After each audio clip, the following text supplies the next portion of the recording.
गेल्या काही दिवसापासून मी या ठिकाणी दिवाळी निमित्त स्थानिक नागरिकांची भेट घेतोय. भेट घेत असताना त्यांची एक कळकळीची विनंती होती की शरीनगरचं जे पुलाचं काम रखडलेलं आहे ते कधी सुरू होणार. तर मी त्यांना आश्वासित केलं आणि माहिती घेतली की हे काम कशामुळे रखडलंय.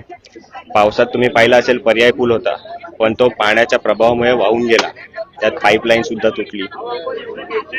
तर जे आरसीसी मेन पुलाचं काम आहे ते आज त्याचा पुन्हा एकदा पावसाळा गेल्यानंतर तिथे मेन जे खाली त्यांना खोदकाम करायचं होतं ते करून झाले. आता स्टील बांधणी वगैरे झालेली, आरसीसी पुलाला सुद्धा सुरुवात झालेली आहे आणि पर्याय पुलाची जी त्यांची विनंती होती ती सुद्धा आम्ही प्रश्न टेक्निकल जी बाब होती ते सोडवून या ठिकाणी दोन्ही पुलाचं आता काम सुरुवात केलेली आहे.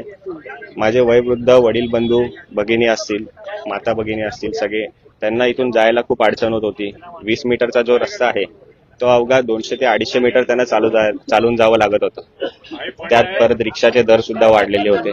तर ते एक जनसामान्यांना परवडणारं नव्हतं.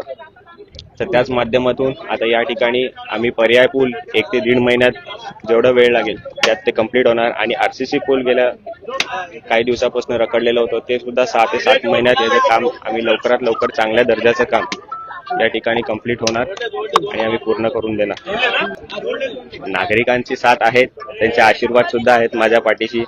त्यांची एक समस्या होती पुलाची, ते नक्कीच मी माझ्या प्रामाणिक प्रयत्नातून त्यांना पूर्ण करून देणार. जे जनसामान्यांच्या समस्या असतील ते मी माझ्या प्रामाणिक प्रयत्नातून सोडवेन.